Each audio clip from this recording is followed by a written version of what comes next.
Shalom Aleichem, Bapak Yahweh memberkati saudara sekalian. Malam hari ini saya akan menyampaikan satu materi yang saya beri tema Hentikan Perang. Namun sebelumnya saya akan perkenalkan terlebih dahulu, ada dua orang yang baru pertama kali hadir dalam ibadah kita, yaitu Ibu Esther Novi dari Batam dan Bapak Armos dari Jakarta. Bisa berdiri di tempat? Di sebelah mana? Ya, kasih salam saudara-saudara. Ya. Haleluya.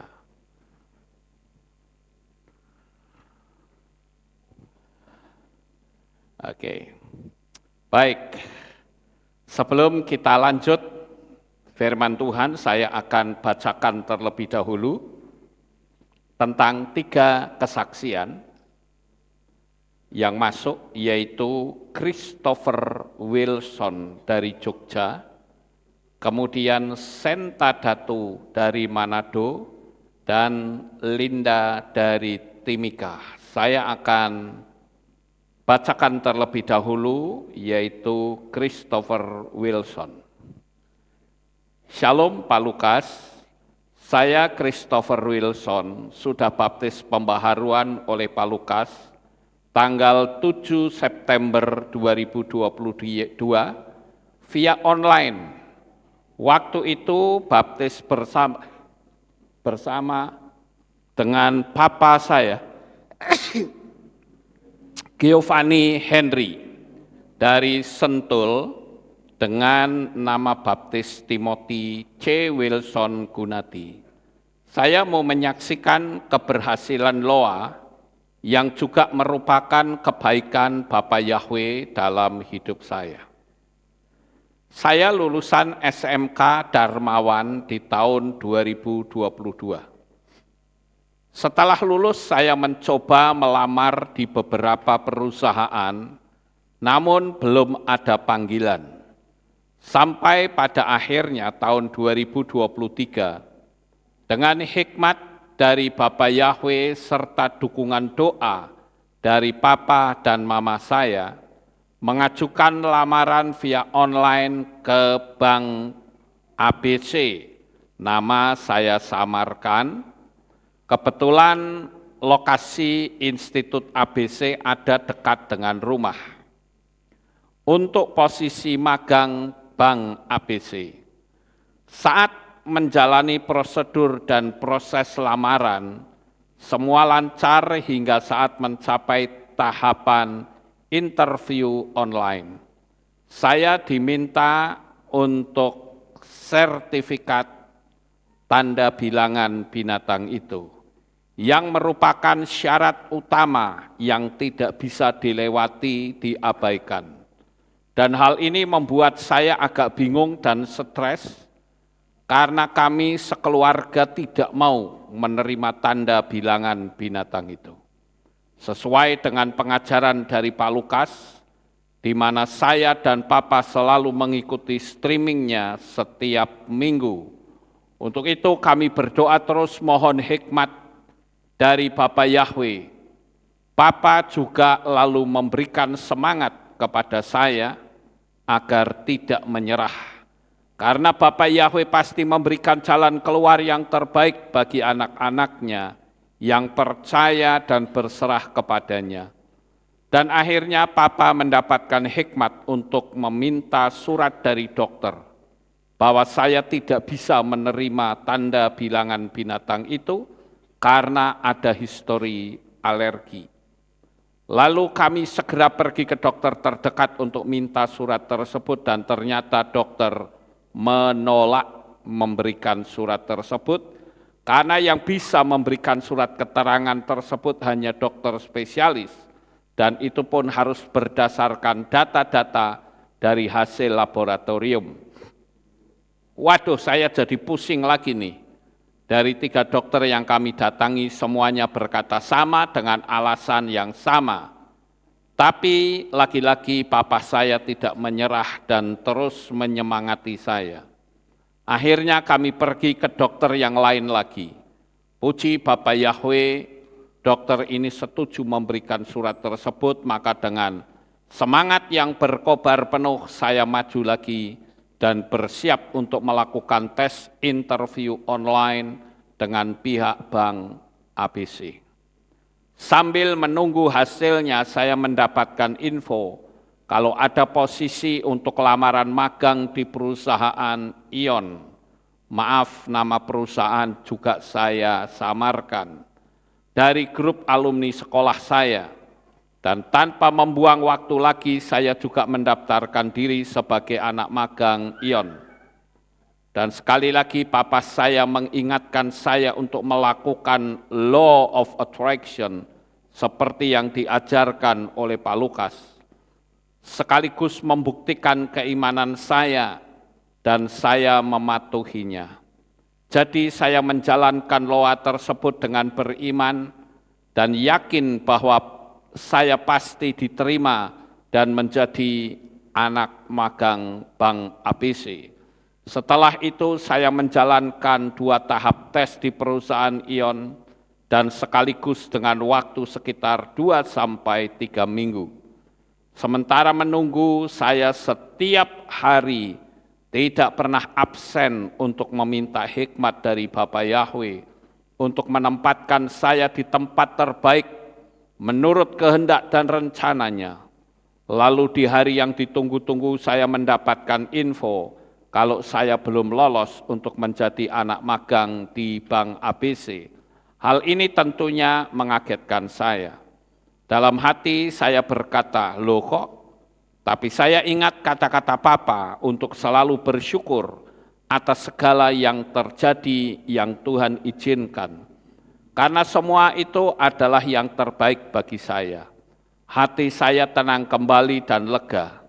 Jadi tinggal menunggu pengumuman hasil tes magang di perusahaan Ion.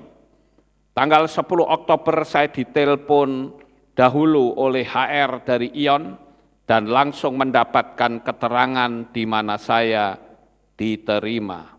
Menjadi anak magang di perusahaan Ion dan lolos dari persyaratan harus menerima tanda bilangan binatang itu. Karena adanya surat dokter tersebut, maka tahu bahwa doa dan law of attraction saya sudah dijawab oleh Bapa Yahweh. Jadi dari kesaksian saya ini, saya belajar bahwa saat kita percaya dan berserah kepada Bapa Yahweh, maka hasilnya akan sangat luar biasa indah. Karena rencananya adalah rencana yang damai sejahtera dan bukan rancangan kecelakaan, seperti yang tertulis di dalam kitab Yeremia 29 ayat 11.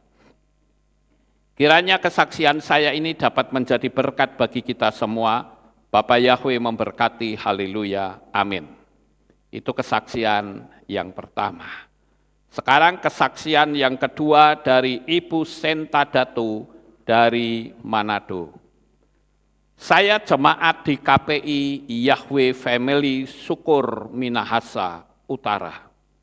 Saya rindu mau berbagi kesaksian bagaimana penyertaan dan perlindungan Bapa Yahweh Adonai Yeshua HaMashiach dan Ruach HaKodes dalam kehidupan saya dan keluarga. Pada tanggal 18 Februari 2023, pas hari Sabat, saya dapat pesanan brownies untuk dibawa pada subuh besoknya hari Minggu tanggal 19 di gereja teman saya di daerah Air Madidi. Pada waktu saya sedang menyiapkan pesanan tersebut di dapur, yaitu subuh tanggal 19 sekitar pukul 4, anak saya yang bungsu namanya Quenzi, umur 8 tahun, keluar kamar. Saya pikir dia mau ke kamar mandi. Tapi pas keluar kamar dia ngomong, "Ma, pusing." Terus jalannya sempoyongan. Tapi saya belum memperhatikan lebih. Dan saya pikir Quenzi hanya mau manja-manja. Karena biasanya dia begitu. Kalau saya lagi buat pesanan, jalannya dibuat sempoyongan terus manja-manja bercanda-canda. Makanya saya pikir seperti itu. Saya cuma bilang ke Quincy, ini masih subuh, tidur lagi aja ya. Tapi Quincy posisi sudah pegangan di wastafel, terus mau muntah. Di situ saya langsung peluk dia, karena memang dia sudah mau jatuh. Pas lihat keadaannya, wajahnya dan perutnya penuh merah-merah. Bibirnya sudah pucat sekali, tapi suhu badannya normal. Terus saya langsung panggil suami saya, langsung saya angkat, saya peluk Quincy, langsung saya angkat tangan. Saya berseru, Bapak Yahweh, Tuhan Yesua tolong kami. Saya bilang sama suami dan mama saya, mari menyanyi, menyembah. Kita semua langsung menyanyi, menyembah Bapak Yahweh. Posisi Quincy sudah saya tidurkan di sofa. Kami langsung berdoa dan peperangan roh. Usir setiap gugatan-gugatan dari si Satan. Tapi sebelum itu kami mohon ampun, berdamai dulu dengan Bapak Yahweh. Jika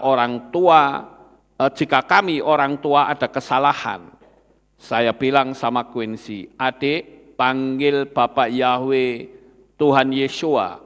Bilang tolong Quincy, dia pun bicara tapi sudah seperti orang ngantuk sekali. Tapi saya paksakan terus dia untuk tetap sadar, jangan sampai tertidur. Ada sekitar 5 sampai 10 menitan kami berdoa. Minta perlindungan Bapa Yahweh Tuhan Yesua. Dan di tengah-tengah kami berdoa ada suara berkata lewat mulut saya, kamu harus lakukan dan kerjakan hari Sabatku. Selesai suara itu, saya lihat wajah Quincy mulai pulih kembali. Bibirnya sudah tidak pucat lagi, merah-merah di wajah dan di perut juga sudah mulai hilang. Dan keadaan Quincy sudah mulai membaik. Jam 5.30 kami, suami dan Quincy, mengantar pesanan ke arah air Madidi. Dan terus ke rumah Bapak Gembala Berce Umboh di Syukur. Minta didoakan kembali. Dan puji Bapak Yahweh sampai sekarang anak kami Quincy sehat-sehat. Itu semua hanya karena pertolongan Bapak Yahweh. Dan kesaksian ini saya bagikan waktu ibadah rayon di rumah kami, tanggal 20 Februari. Yang hadir ada Pak Gembala dari Manado, dan jemaat-jemaat yang sudah menyembah Bapak Yahweh dan Tuhan Yesua HaMashiach. Tapi belum ibadah Sabat. Saya bersyukur Bapak Yahweh luaskan kejadian ini untuk saya saksikan di ibadah tersebut. Sebenarnya kesaksian ini sudah lama mau saya kirim ke Papi Lukas. Tapi entah kenapa ada dalam hati saya berbicara begini. Kan kesaksian ini sudah disampaikan pada jemaat pas ibadah lalu. Jadi enggak usah. Dan akhirnya tidak jadi saya share kesaksian ini. Tapi berselang beberapa waktu saya mendengar khotbah Papi Lukas. Temanya Tuhan bicara padaku. Saya diingatkan kembali dengan kesaksian ini. Tapi tidak juga saya share ke Papi. Akhirnya pada subuh tadi, 24 Oktober tepatnya pukul 5 saya terbangun dan mulai merasa gelisah, seperti panik berlebihan Papi Lukas. Dan saya ambil tindakan untuk mengelus-ngelus dada saya dan berbicara, hai jiwaku, tenanglah, kita punya Bapa Yahweh Adonai Yeshua HaMashiach dan Ruach HaKodes. Tolong saya. Dan saya ke kamar mandi, pas di kamar mandi ada suara dari dalam hati. Kamu harus bagikan kesaksian ini ke Papi Lukas. Supaya banyak orang tahu dan melakukannya. Dan selesai dari kamar mandi saya mulai mengetik kesaksian ini untuk saya share ke Papi Lukas dan kita semua. Memang di dalam khotbah Papi bilang bahwa bukan semuanya dari Tuhan, makanya ada firman yang berkata, ujilah segala sesuatu, diuji lewat firman, Dan karena perkataan yang keluar dari mulut saya waktu kejadian yang lalu itu menyuruh melakukan dan mengerjakan hari Sabat, ada di firman dan Bapa Yahweh yang suruh. Jadi saya pikir mau diuji apalagi karena ini sudah sesuai dengan firman Tuhan. Dan mulai saat itu saya, suami dan keluarga sudah komitmen mau melakukan perintah-perintah Bapa Yahweh, yaitu terus menyuarakan memanggil namanya yang benar, Bapa Yahweh di dalam Adonai Yeshua HaMashiach dan Ruach HaKodes, dan melakukan Torah Bapa Yahweh, termasuk di dalamnya mengkuduskan hari Sabat dan makanan kosher. Puji Bapa Yahweh, maaf kalau kesaksian ini terlalu panjang, semoga menjadi berkat buat kita semua. Bapa Yahweh memberkati. Itu adalah kesaksian yang kedua. Dan sekarang kesaksian yang ketiga dari Ibu Linda di Timika. Shalom Papi Lukas, saya seorang subscribernya Papi. Saya mau menyaksikan kedahsyatan Bapa Yahweh dalam kehidupan saya. Dahulu saya seorang yang selalu hidup dalam pikiran negatif dan penuh energi negatif yang selalu berharap mujizat tapi tidak menerapkannya. Saya selalu mengikuti pengajaran Papi soal loa dan saya afirmasi. Semenjak saat itu mujizat demi mujizat terus terjadi dalam hidup saya. Pernah ketika anak saya mau masuk SMA dan butuh biaya 3 juta. Saat itu uangnya belum ada. Tapi setiap saya lewat di sekolah yang rencana anak saya akan masuk ke SMA itu, saya selalu berkata, Bapa Yahweh terima kasih. Anak saya sudah diterima di sekolah ini. Dan biaya masuknya pun sudah lunas. Dan puji Bapa Yahweh benar. Anak saya bisa lolos masuk ke SMA tersebut dan biayanya pun Tuhan yang sediakan. Terus pun saya berdoa mendoakan suami saya agar Bapak Yahweh mempercayakan pekerjaan yang hebat dan luar biasa. Dan itu pun Tuhan berikan lagi pekerjaan yang besar buat suami saya yang secara logika mustahil. Tapi bagi Bapa Yahweh tidak ada yang mustahil, asal kita percaya. Sekian kesaksian saya, terima kasih Bapa Yahweh memberkati. Ya itulah kesaksiannya saudara-saudara. Sekarang saya akan berbicara tentang materi kita, yaitu tentang hentikan perang.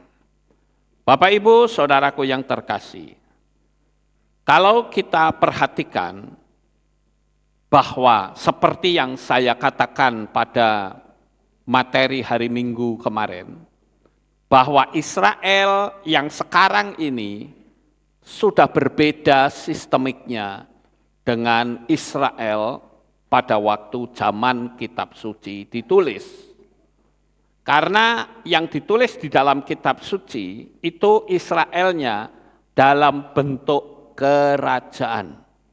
Sementara yang sekarang ini bentuknya adalah presidensial. Namun demikian saudara-saudara, bukan berarti dengan sistem presidensial ini jadi penghambat datangnya Mesias. Faktanya Mesias sudah datang dulu. Tetapi sayang sekali mereka tidak paham akan konsep Mesias yang sebenarnya. Mereka selalu berpikir bahwa Mesias itu adalah mereka atau sosok yang bisa mendamaikan bangsa Israel dengan bangsa yang lain. Dan yang kedua, mereka berpikir yang namanya Mesias yang disebut raja orang Yehudi, harusnya dia memerangi sistem kerajaan Romawi. Tapi faktanya, Yeshua yang datang ke dunia ini sudah datangnya dalam wujud bayi, masih diolok, dicaci maki, juga tidak membuat pembalasan, bahkan sampai mati di kayu salib seolah-olah tidak ada kemampuan apapun. Ini adalah sebuah konsep yang sangat keliru. Saya tentu tidak akan bicara lagi seperti pada hari Minggu, tetapi kita akan melihat, Bapak Ibu, apa yang sekarang ini sedang terjadi. Kenapa saya katakan, kenapa tidak dihentikan saja peperangan ini? Nah, saudara yang terkasih, mari kita akan lihat tentang kenapa sih kok ada yang namanya Palestina. Siapa sebetulnya yang mengubah nama kerajaan Israel menjadi tanah Palestina? Sehingga orang menganggap kalau di daerah Israel itu selalu mengatakannya tanah Palestina. Siapa sebetulnya biang kerok dari semua ini? Nah, di situ kita perlu belajar tentang sejarah. Kita mundur beberapa tahun dan ternyata ditemukanlah bahwa Kaisar Hadrian itu mengubah kerajaan Israel menjadi Palestina. Kenapa hal ini dia lakukan? Ternyata, saudara-saudara, Kaisar Hadrian, seperti kita tahu bahwa Hadrian ini adalah Kaisar Romawi. Dia merasa jengkel dengan orang-orang Yahudi yang selalu memusuhi Romawi, saudara. Ya iyalah, namanya juga penjajah kok. Ya pasti dimusuhi. Jadi karena dia jengkel, maka dia menghapus nama kerajaan Israel. Nah, tujuannya adalah agar hilang jejak kepemilikan Israel atas wilayahnya sendiri. Tapi sayangnya Hadrian tidak bisa mengubah kitab suci yang jelas-jelas tertulis bahwa sejak zaman Abraham wilayah itu milik Israel, bukan Palestina. Jadi tidak pernah ada yang namanya kerajaan Palestina. Dari zaman dahulu sampai sekarang tidak pernah ada. Palestina ini mengklaim diri jadi negara itu tahun 1988 atau 40 tahun setelah kemerdekaan Israel atau setelah deklarasi. Dan bukan cuman itu saja, saudara-saudara. Rupa-rupanya di tahun 135 Masehi, tanah Israel bahkan diubah namanya. Di samping menjadi Palestina, tetapi Yerusalem juga diubah namanya menjadi Aelia Capitolina. Itu nama Yerusalem. Ya, jadi Hadrian ini sak penak wudelei sendiri, ngubah-ngubah nama, ya. Kemudian Yudea diubah namanya menjadi Syria Palestina.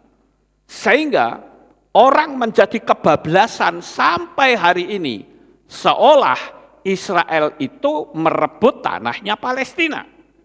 Padahal enggak ada itu kerajaan Palestina. Enggak pernah ada. Kalau ada, rajanya siapa? Enggak ada, saudara. Tapi kalau kerajaan Israel, bahkan dari zaman Daud itu sudah disebut kerajaan Israel. Cuman sekarang berubah saja namanya dalam sistem presidensial, bukan lagi kerajaan. Nah, inilah yang diprotes oleh orang-orang Yahudi pada saat itu. Sehingga mereka ini berusaha untuk melakukan penghapusan. Nah, kita lihat Bapak Ibu, bahwa orang-orang Romawi, jadi Kaisar Hadrian inilah yang mengubah nama, Dan orang-orang Romawi itu berusaha untuk melenyapkan nama Israel yang jelas-jelas tertulis dalam kitab suci. Jangankan kok nama Israel, nama Tuhan pencipta saja bisa diubah, dihapus namanya menjadi nama Arab dan Yunani. Ini untuk memutus rantai hubungan antara manusia dengan Sang Pencipta. Jadi ini spiritnya dari mana? Bapak Ibu yang terkasih, kita harus tahu bahwa spirit ini terus bergerak sampai hari ini. Walaupun semakin lama, semakin banyak orang-orang yang tadinya anti dengan nama Bapa Yahweh, sekarang mereka sudah mulai mengakui, walaupun masih malu-malu, yang lebih cilaka lagi mensekutukan nama asing, nama yang bukan dari Israel ditempelkan dengan nama kudus Bapa Yahweh. Ini justru menjadi kekejian yang sangat luar biasa. Nah, Bapak Ibu yang terkasih, kita lihat lagi bahwa peperangan ini sekarang mulai menyisir ke dunia cyber. Dengan cara apa? Menghapus peta dan saling mengklaim memiliki tanah. Jadi sekali lagi perang ini bukan perang agama, saudara-saudara. Karena kalau saya perhatikan, orang-orang Islam yang ada di Israel jauh lebih besar dari orang Kristen yang ada di Israel. Bahkan di Palestina sendiri itu banyak sekali orang-orang Kristen di sana. Jadi ini bukan perang agama. Cuman di Indonesia digoreng-goreng menjadi perang agama. Dan cilakanya lagi, orang bisa percaya berita-berita bohong yang muncul di permukaan secara liar.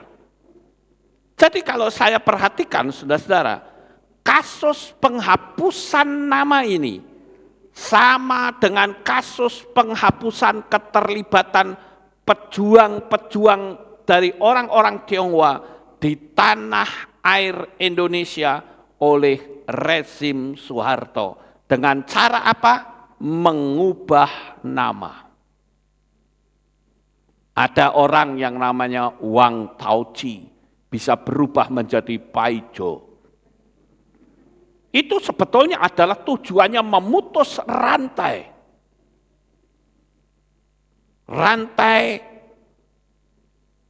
orang-orang Tionghoa supaya hilang namanya. Nah, kita lihat saudara-saudara, contoh pengeboman yang kemarin saja yang membuat banyak orang-orang yang tidak paham tentang dunia cyber, sehingga mereka main terima saja berita-berita bohong itu, sehingga Indonesia kembali mengutuk Israel. Dan saya katakan itu kesalahan fatal untuk yang kesekian kalinya. Saya ingat dulu tahun berapa ya, saya agak sedikit lupa, tapi Indonesia pernah mengutuk Israel untuk yang pertama kali melalui Dewan Ogi. Tapi peristiwa itu mendatangkan wereng coklat sehingga jutaan hektar di Indonesia mati karena tanaman padinya itu mati karena muncul wereng coklat. Itu sudah membuktikan siapa yang mengutuk Israel akan terkena kutuk. Tapi siapa yang memberkati Israel akan diberkati. Ini adalah firman Tuhan. Kita enggak bicara politik, saudara-saudara. Kita bahkan bisa memberkati siapapun, termasuk musuh-musuh Israel. Karena Tuhan menjadikan mulut kita untuk bicara yang kudus. Bukan bicara sumpah serapah, kutuk mengutuk. Itu adalah mulut kotor yang harus dibersihkan oleh firman Tuhan. Bapak Ibu Saudaraku yang terkasih, saya ambil contoh ya, kasus pengeboman di Rumah Sakit Baptis Al-Ahli yang ada di Gaza. Israel dituduh ngebom, lalu Indonesia ramai-ramai mengutuk Israel. Akhirnya muncullah penjelasan-penjelasan. Yang pertama yaitu saat Israel mau menyerang Gaza, dia tidak pernah main sikat begitu saja. Dia teriak-teriak dulu, saudara, agar supaya orang-orang yang di Gaza cepat keluar. Karena gedung ini, dan gedung ini akan saya musnahkan. Cepat kamu keluar.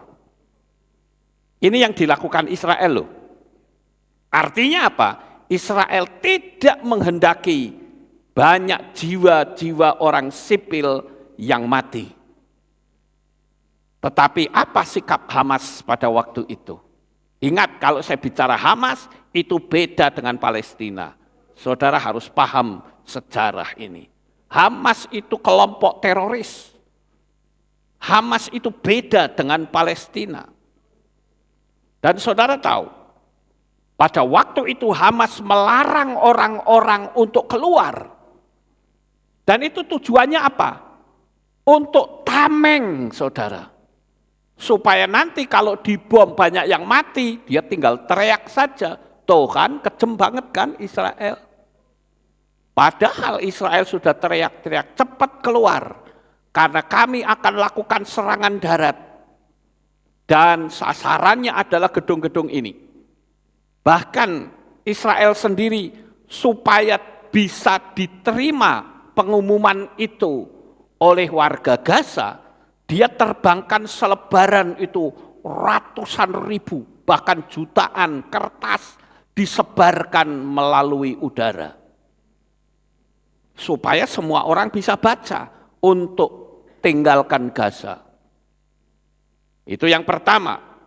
Dan yang kedua, sekarang sudah dibuka di publik rekaman percakapan orang Hamas sendiri kalau roketnya salah sasaran. Jadi saya berpikir ini Hamas ini sebetulnya belum pinter mainan roket, tapi dia sudah mainan. Rudalnya kesasar masuk ke daerah parkir rumah sakit itu sehingga mengena bangunannya dan yang mati 600-an orang. Lalu mereka mengklaim itu perbuatan Israel.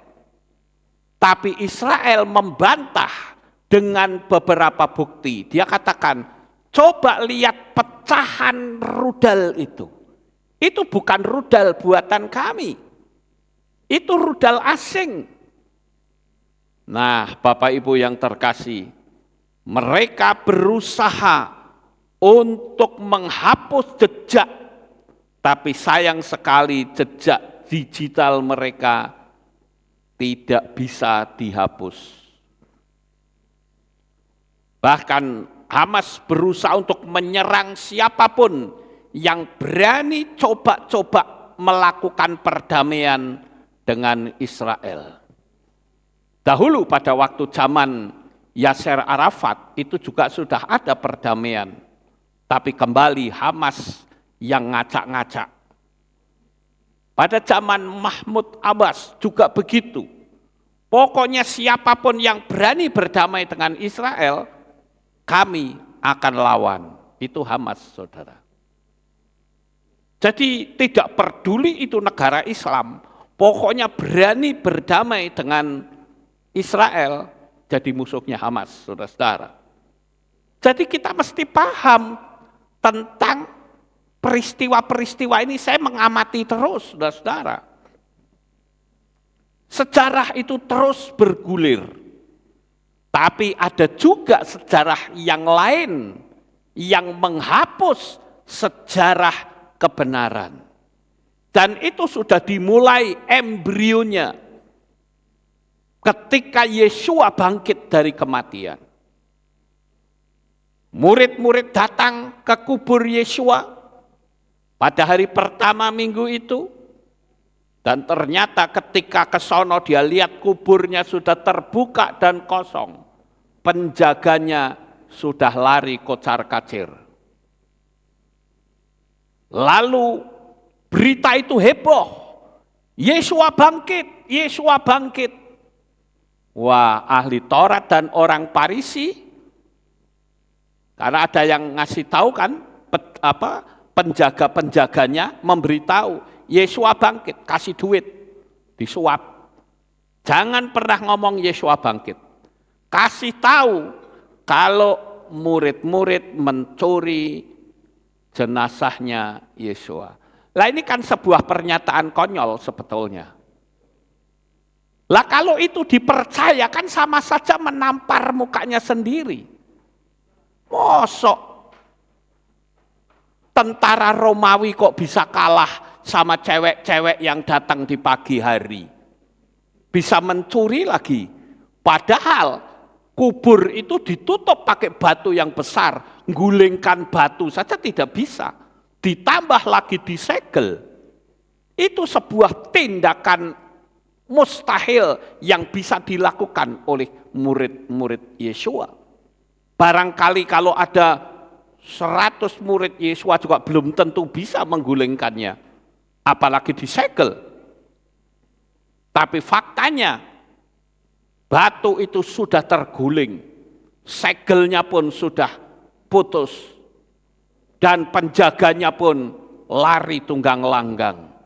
Mosok kalah sama cewek-cewek yang datang. Itu kan sama saja menampar muka sendiri. Tapi itulah berita bohong. Dan kitab suci mengatakan kebohongan itu diterima sampai hari ini. Dan kebohongan demi kebohongan dipergunakan untuk melawan sejarah kebenaran yang sesungguhnya.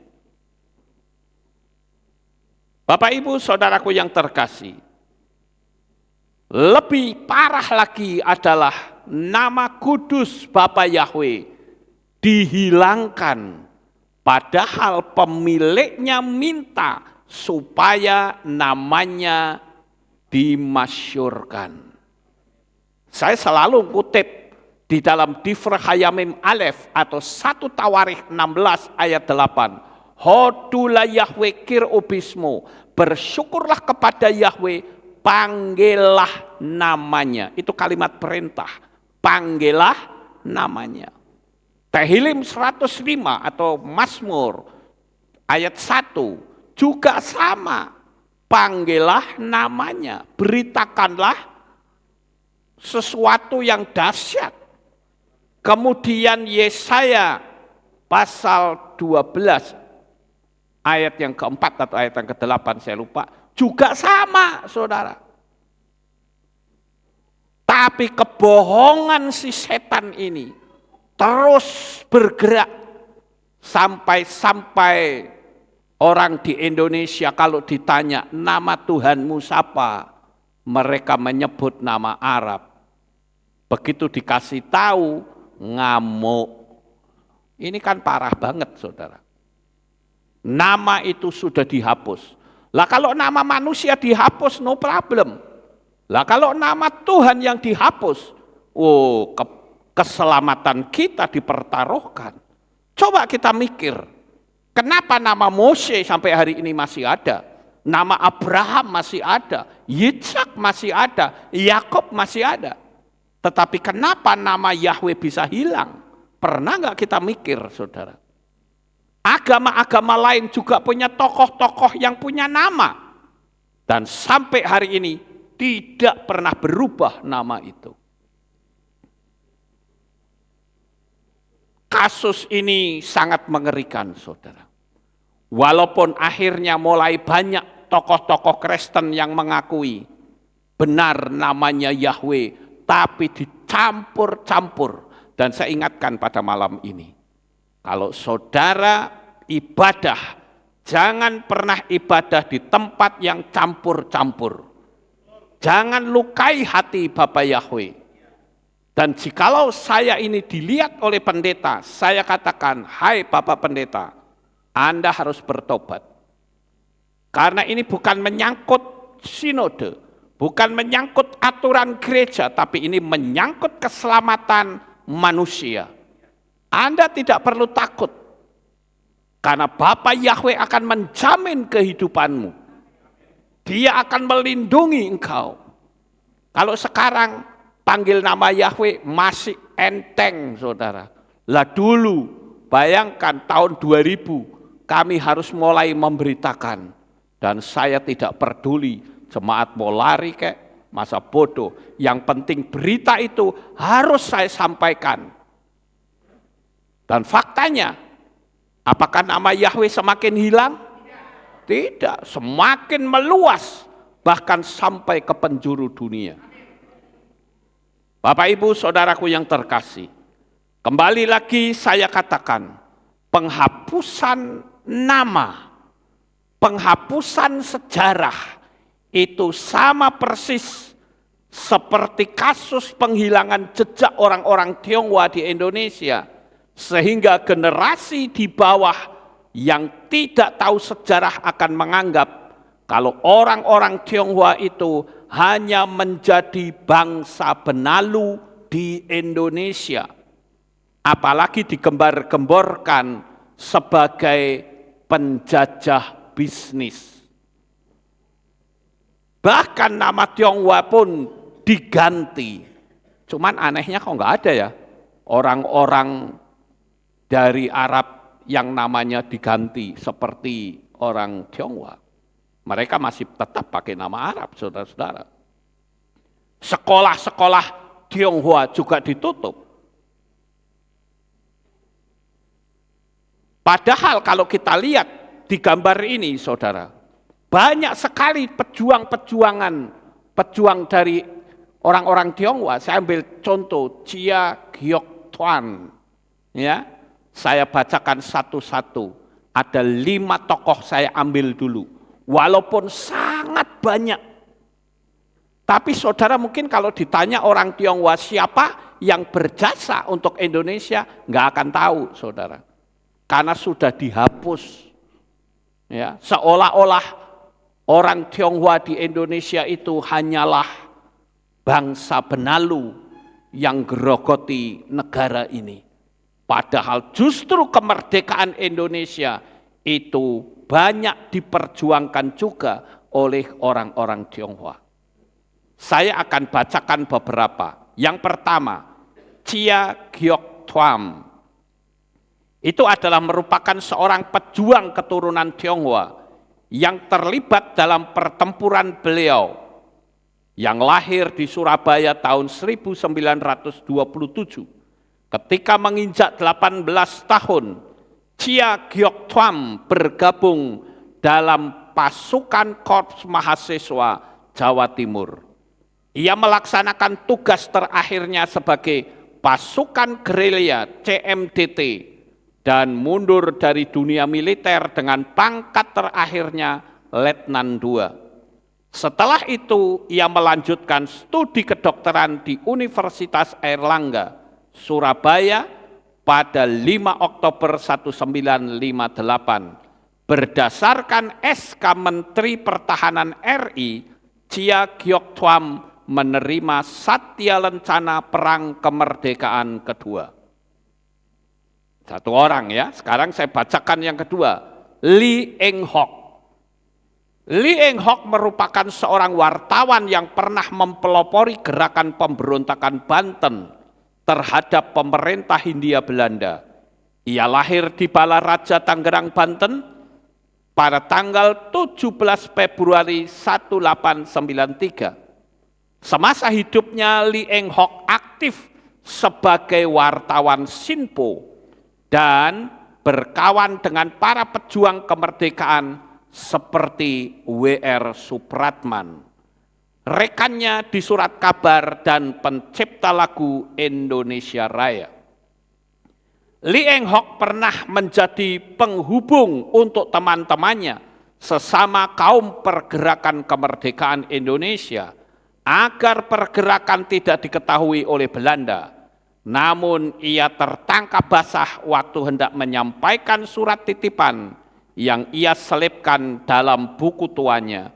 Pada saat itu ia pun yang melawan kolonial Belanda akan dituduh sebagai komunis dan Lee Eng Hock salah satu yang mendapat tuduhan tersebut. Saudaraku yang terkasih, Kita lihat yang lain, Ferry Si Kinglin. Ferry Si Kinglin mengangkat senjata dalam pertempuran di Solo tahun 1949 bersama empat rekannya, yaitu Ciptarji, Salamun, Semedi, dan Suhandi. Ia juga membuat coretan yang dalam bahasa Indonesia itu ditulis dalam bahasa Belanda. Saya nggak bisa ngucapinnya, saudara. Jadi saya ucapin dalam bahasa Indonesia yang berarti suatu hari Republik Indonesia akan muncul kembali. Ferry Si Kinglin meninggal ketika ia dan keempat temannya disergap Belanda. Ia dan Suhandi kalah jumlah saat pasukan Belanda mengarahkan senjatanya ke arah mereka, sementara ketiga rekannya berhasil lolos. Kemudian yang berikutnya yaitu Lim Kun Hian. Lim Kun Hian merupakan seorang wartawan dan politikus yang berhasil mendirikan Partai Tionghoa Indonesia atau PTI. Ia lahir di Banjarmasin tahun 1896 dan pernah mengikuti pendidikan di sekolah Belanda walaupun tidak selesai. Di tengah kariernya di dunia wartawan, ia mengambil haluan nasionalisme Indonesia sejak era 1920-an dan mengembangkan gagasan di koran Suara Republik. Lim menyerukan agar kaum Tionghoa yang lahir di Indonesia menjadi orang Indonesia dengan visinya dalam bahasa Indonesia adalah Indische Burgerschap yang harus menjadi Indonesiaschap bagi para Hoa Kiao di Lamyang atau tanah Indonesia. Kemudian tokoh yang kelima yaitu John Lee. Ya, John Lee Ting Chuan atau Yahya Daniel Dharma, seorang nahkoda perwira militer angkatan laut. Ia sukses menyelundupkan senjata untuk tentara Indonesia sehingga kerap disebut hantu Selat Malaka. Ia juga kerap menyelundupkan peralatan radio perjuangan Republik Indonesia untuk memberitakan perjuangan NKRI.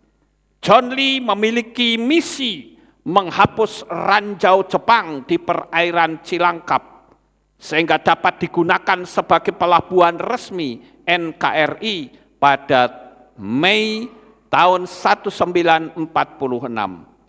John Lee menemui pimpinan Laskar Kebaktian Rakyat Indonesia atau KRIS, Hen Pendelaki dan Mohede di Jalan Cilacap, Menteng, Jakarta pada tanggal 27 Agustus 1988. John Lee menghembuskan nafas terakhirnya sebagai pahlawan nasional tahun 2009 oleh Presiden SBY mendapatkan pengakuan sebagai pahlawan nasional. Nah, Bapak Ibu yang terkasih, itu adalah para pahlawan dari orang Tionghoa yang mungkin kita tidak tahu. Kenapa? Karena sudah dihapus, saudara-saudara. Ini baru dunia perjuangan melawan penjajah. Bagaimana jika ditambah dengan bidang olahraga? Mungkin saudara masih ingat Rudi Hartono, ya, Susi Susanti. Apakah itu bukan orang Tionghoa, saudara? Ya, orang-orang Tionghoa semua, tapi namanya dihapus. Ya. Belum lagi kalau dilihat dari bidang kedokteran, bidang pendidikan.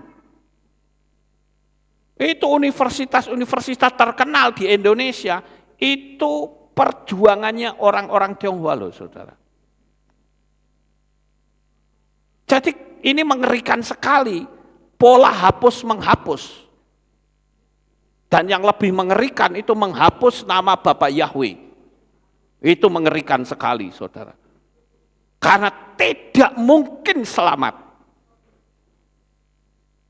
Sekarang saudara mau masuk surga, surganya siapa? Pemiliknya itu siapa? Iya kan? Jelas sekali Bapak Yahweh kok, yang punya malah ditolak. Menghapus seseorang atau sesuatu yang berjasa itu sangat jahat sekali. Apalagi perjuangan dan kebaikannya malah dijadikan bahan olok-olokan. Itu jahat sekali. Dan saya katakan mereka ini adalah para pahlawan yang berani melawan arus menghadapi penjajahan. Dan saya tantang kepada saudara, beranikah engkau melawan arus menghadapi penjajahan setan yang dengan seenaknya mengubah nama Tuhan yang Maha Suci? Ini yang penting saudara. Karena banyak sekali teman-teman saya, pendeta-pendeta yang sudah mengenal nama Bapa, begitu dia sampaikan kepada jemaat, ditegur oleh sinode, kalau kamu berani, kamu saya pecat. Langsung mengkeret saudara. Enggak punya nyali untuk memberitakan kebenaran. Padahal itu menyangkut keselamatan. Sangat mengerikan sekali. Mengganti nama manusia sekalipun pahlawan dianggap enggak masalah. Tapi itu saya katakan kejahatan secara moral. Orang tak tahu diri menghapus nama pahlawan. Memang penghapusan itu tidak menyangkut keselamatan. Tapi kalau sudah mengganti nama Tuhan, itu baru sangat bermasalah. Dan ini menyangkut keselamatan. Sekali lagi, sekarang ini banyak gereja-gereja yang mulai mengakui nama Tuhan, tapi masih malu-malu. Saya kadang berpikir, apakah dia malu? Apakah dia takut atau cari amannya? Sehingga ketika jemaat sudah tahu mereka pada keluar, mereka berpikir, ayo datang lagi, kami panggil Yahweh kok. Tapi dicampur-campur dengan nama asing. Dan saya katakan hati-hati saudara. Jangan pernah kita kompromi dengan nama. Kalau sudah menyangkut nama, itu bicara keselamatan.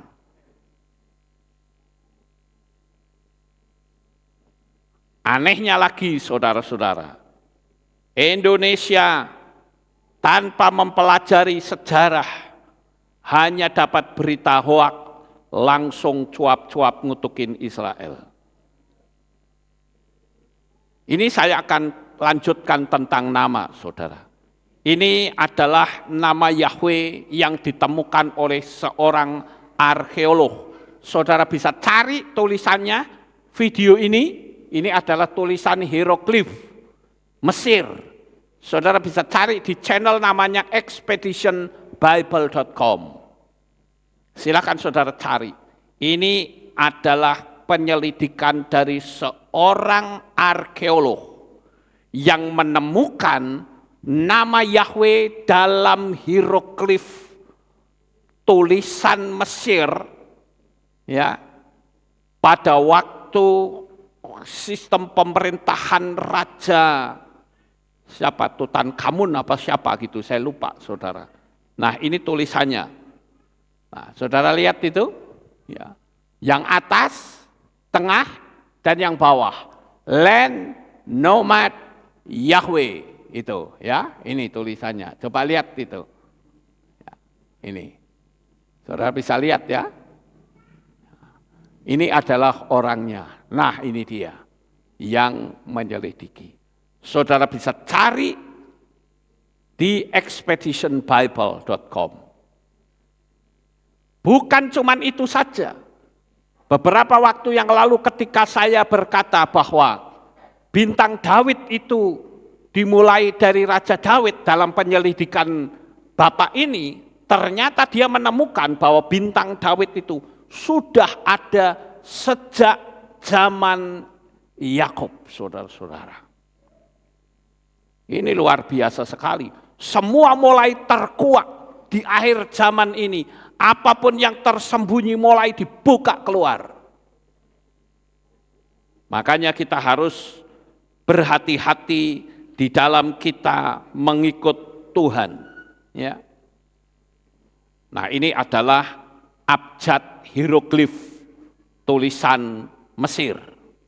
Jadi sangat jelas nama Yahweh pun sudah ada di Mesir. Ya. Siapa bilang orang Mesir nggak tahu apa-apa tentang nama Yahweh? Kalau saudara lihat, Fir'aun pun pernah menghina nama Yahweh. Dia katakan, siapa itu Yahweh? Aku tidak kenal dia. Sehingga disitulah Bapak Yahweh murka. Sekalipun dia sudah diturunkan 10 tulah, toh tetap mereka tidak mau terima. Akhirnya penghukuman itu datang. Nah, Bapak Ibu, saya ingin kembali flashback karena ada berita di luaran sana bahwa polisi dan tentara Israel ini brutal sekali karena menyerang orang-orang yang ada di dalam Masjid Al-Aqsa. Ya. Padahal aslinya bukan Al-Aqsa itu, tapi Dome of the Rock. Jadi itu masjid itu ada 2 ya, yang kubahnya hitam itu Al-Aqsa, yang kubahnya kuning itu Dome of the Rock, atau dalam bahasa Arab itu Masjid Al-Sakrah. Ya. Nah, ini ceritanya, berita yang dihembuskan keluar itu mengatakan tentara dan polisi Israel itu sadis, ngacak-ngacak tempat sucinya orang Islam. Saya coba cari tahu, saudara. Ini ceritanya bagaimana ini? Perlu saudara ketahui bahwa di semua, ini sudah peraturan seluruh dunia ya, tempat ibadah tidak boleh dipakai untuk demo. Itu aturan seluruh dunia. Gereja nggak boleh dipakai untuk demo. Kemudian sinagog tidak boleh, pura tidak boleh. Itu adalah tempat netral yang tidak boleh ada suara politik di dalamnya. Ini yang terjadi, saudara. Tapi tiba-tiba itu kan tempat bersih ya. Orang-orang ini mereka melempari batu dan mereka lari ke dalam masjid. Dan saudara tahu pada saat orang-orang mereka ini melemparin batu, tentara dan polisi Israel mengatakan stop, jangan lakukan itu. Tapi tetap dia lemparin, dia lari ke dalam masjid, dia ambil batu-batu. Saudara lihat ini batu-batunya begitu banyak. Mereka ternyata sudah mempersiapkan. Dan polisi Israel dia berkata apa? Ini tempat suci, jangan dikotori. Kembali lagi diteriakkan, ini tempat suci, jangan dikotori. Tapi mereka tidak peduli, mereka ambil batu dan dilempari. Melempari, sementara di dalamnya sudah disiapkan kameramen-kameramen untuk merekam ketika pasukan tentara Israel dan polisi masuk ke dalam. Tuh kan, jahat kan? Maksud nggak kira-kira saudara? Sekarang yang jadi pertanyaan, yang menghormati tempat suci itu orang Islamnya atau tentara Israel? Mereka teriak-teriak loh, jangan kotori ini tempat suci. Ya benar juga, tempat suci masa dipakai untuk demo, betul nggak Bapak Ibu? Tapi mereka tidak peduli. Itulah kasus yang terjadi. Makanya saya katakan sebetulnya yang menghormati tempat suci itu siapa? Nah, Bapak Ibu yang terkasih, begitu juga kalau saya perhatikan, ya, Israel itu dikirimi bom, dikirimi roket itu 800 roket loh saudara. Dari Hamas. Dan saudara tahu apa yang terjadi? Orang Israel belum melakukan pembalasan.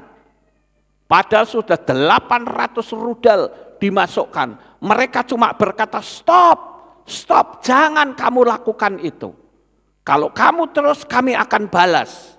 Mereka nggak peduli, sikat terus. Begitu sudah lebih dari 800, baru Israel melakukan penyerangan. Dan apa yang terjadi? Beritanya geger. Dan yang diberitakan di luar, Israel keji mau membantai Hamas. Dibalik semua, saudara. Sekarang ayo kita renungkan sejenak. Kalau Indonesia dikirimi rudal oleh Malaysia atau China, kira-kira mau dibalas atau tidak? Satu rudal loh ini. Pasti dibalas bukan? Ini 800 loh saudara. 800 rudal itu masuk ke Israel. Belum melakukan apa-apa loh Israel. Cuma teriak-teriak stop, stop, stop. Tapi begitu sudah lewat 800, singa yang tertidur itu bangkit. Dan dia meraung melakukan pembalasan. Pertanyaan, siapa yang sebetulnya menjadi penjajahnya? Kita pakai logika cara berpikir. Jangan main logika terbalik, saudara-saudara. Tadi saya sudah katakan bahwa Palestina mengklaim kalau Yerusalem adalah ibu kota Palestina. Lah kok aneh, dari dulu Israel pusat pemerintahannya ya di Yerusalem. Ya. Jadi Yerusalem itu dari dulu menjadi tempat tinggal orang-orang Yahudi. Lah ini bukan orang Yahudi kok mengklaim kalau kota itu miliknya. Ini kan berpikirnya terbalik. Di kitab suci itu sejarahnya jelas, saudara. Ya. Makanya kalau ada orang yang berpendapat bahwa Arab itu bukan bangsa asing, ini pemikiran yang jelas ngawur, saudara.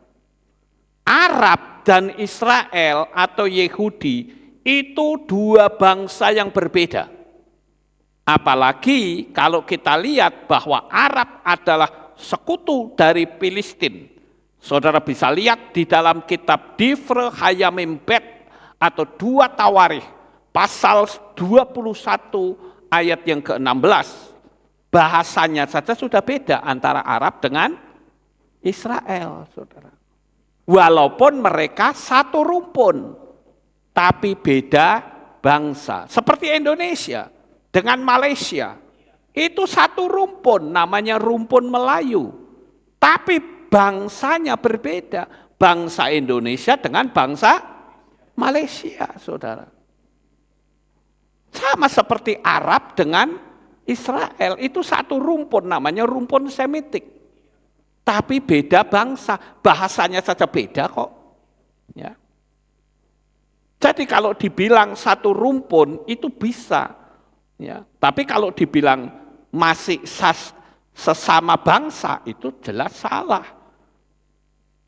Di sini kita tahu, masalah nama yang diubah menjadi masalah besar bagi generasi yang tidak paham sejarah. Begitu juga dengan sebuah peristiwa tertentu.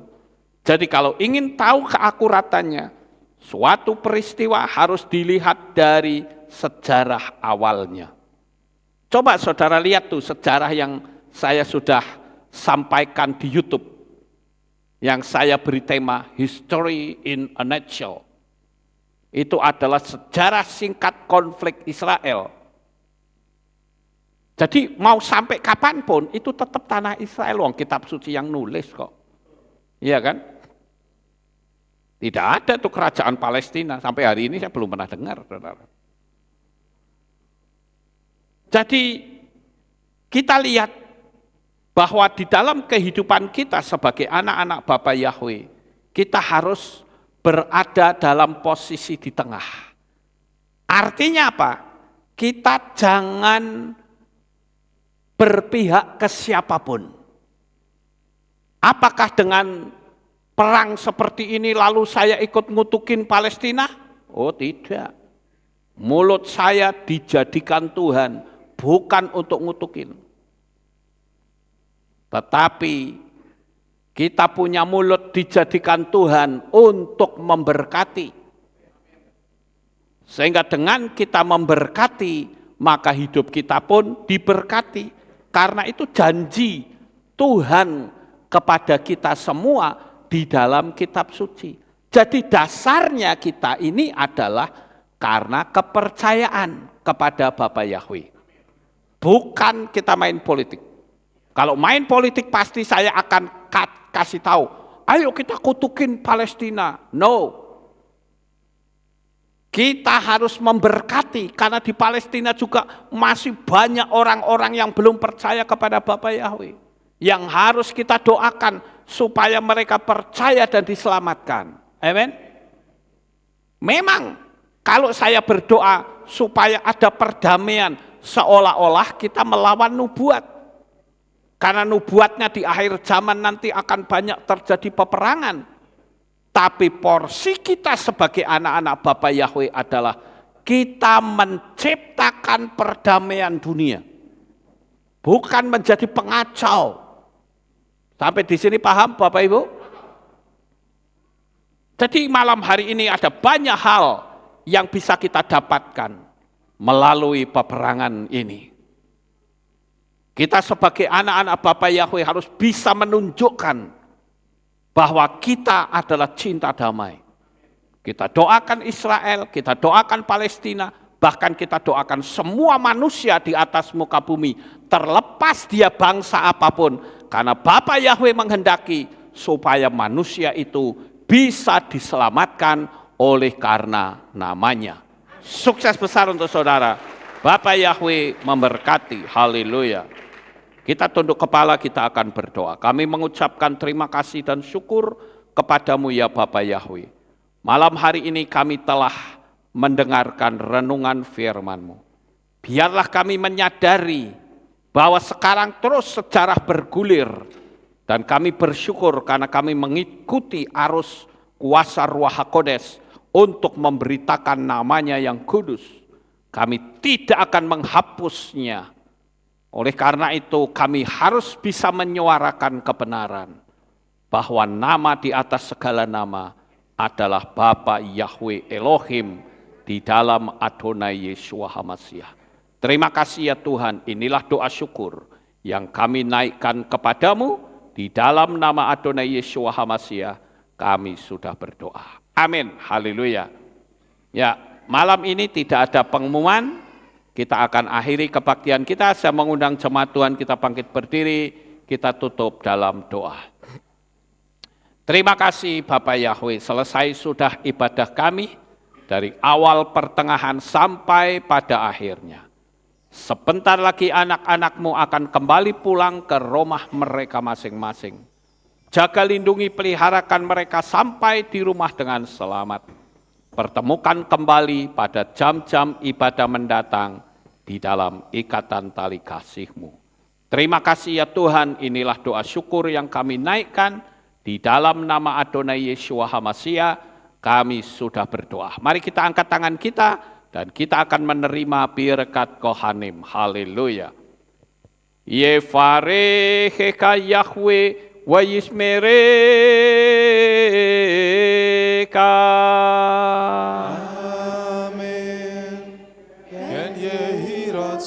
Yair Yahweh panau eleka wihuneka.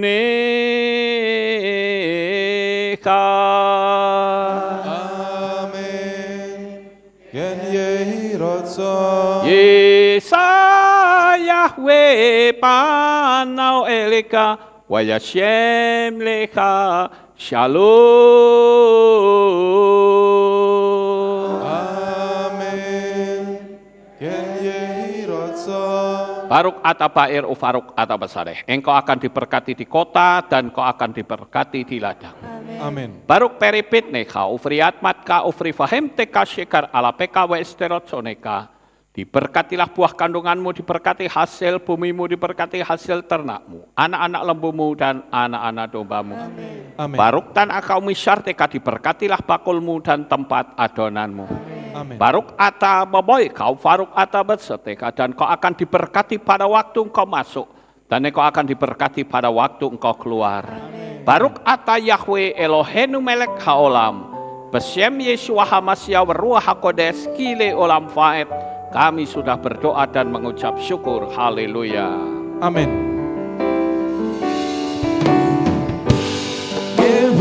Yevareka, wejis mereka, Yevareka.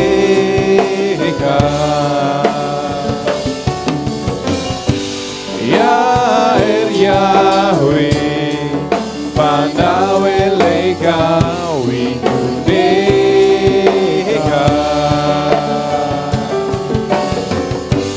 Yevareka, wejis mereka, Yevareka.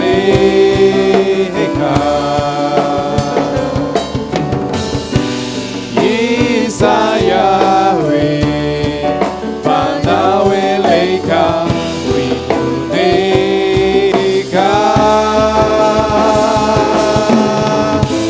We Hashem leka, Shalom, Shalom. We Hashem leka, Shalom, Shalom. Yevareha, Weis mereka, Yevareka. Shalom, Bapak Yahweh memberkati. Selamat pulang Bapak Ibu Saudara. Yang Maha Kuasa. Terima kasih atas kehadiran Bapak Ibu Saudara sekalian dalam ibadah bersama kami di Kehilat Alef Tau Magelang. Doa saya Bapak Yahweh memberkati dengan kesehatan yang sempurna, damai sejahtera dan berkat materi yang semakin melimpah. Kami menunggu kembali kehadiran Bapak Ibu Saudara sekalian pada jam yang tersedia. Hari Sabat jam 5 pagi, hari Minggu jam 6 pagi, hari Rabu jam 6 sore. Siap sedialah sebagai mempelai Hamasiah untuk menyambut kehadiran mempelai pria kita yaitu Adonai Yeshua Hamasiah di awan-awan yang permai. Amen lehitraot. Shalom, sampai jumpa kembali.